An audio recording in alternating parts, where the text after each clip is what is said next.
अगर हम शनि राहु कॉम्बिनेशन भी देखते हैं तो जल राशि में शनि और राहु का होना कहीं ना कहीं जल संबंधित प्रॉब्लम्स दिखाता है। अब आप देखिए जिस तरह से पानी से रिलेटेड चीजें हो रही हैं, सिंधु का जो हमारा जल संधि था उससे रिलेटेड पाकिस्तान का पानी रोक दिया गया, तो ये शनि के राशि परिवर्तन से ही बहुत सारी जल संबंधित चीजें भी इंडिकेशन हमारा आ रहा है। अगर हम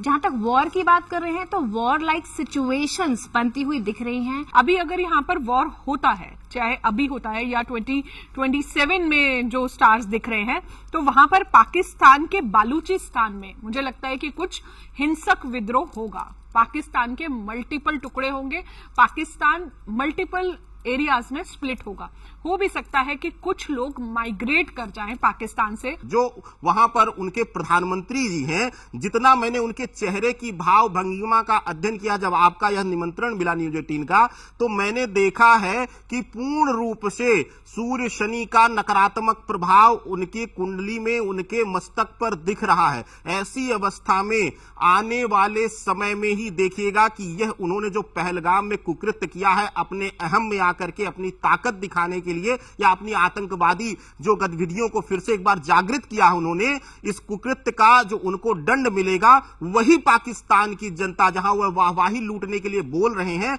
वही उस सिंहासन से उतार करके फेंक देगी और कारागार योग तक ना बन जाए तो इसमें भी आश्चर्य नहीं है। मिट्टी में मिलने का कुकृत्य उन्होंने किया है। किसी ने कहा था कि दूध पिलाए जो उसे भी डसे सांप, दुष्ट न छोड़े दुष्टता कुछ भी कर लें आप। अगर आपने आतंकवाद जैसे सांप को अपने देश के अंदर पाला है, भारत के खिलाफ उसको यूज किया है, वो आपको भी डस रहा है और डसेगा, ये निश्चित है। अब अगर इनकी रणनीति की बात करूं, वास्तविकता में जो आसिफ मुनीर की और मैं अगर अपने सेना अध्यक्ष दोनों कंपेयर करने का प्रयास करूं, आसिफ मुनीर की वास्तविक राशि जो है वो कन्या है और कन्या राशि के स्वामी एक्चुअल में बुध तो है ही, लेकिन साथ में उसी राशि में जिस प्रकार पाकिस्तान की प्रभाव राशि कन्या है, उसी प्रकार आसिफ मुनीर की जो एक्चुअल डेट ऑफ बर्थ के अकॉर्डिंग राशि वो कन्या है और वहां पर इस टाइम केतु चल रहे हैं। तो जो हरकत हुई है देश में, जो कुछ आतंकवादी घटना हुई है, उसमें उसकी पूरी नासमझी दिखाती है, वो पूरी प्लानिंग दिखाती है। इस टाइम एक भी प्लानिंग अगर वो करके सफल हो जाए, खैर वो पॉसिबल ही नहीं है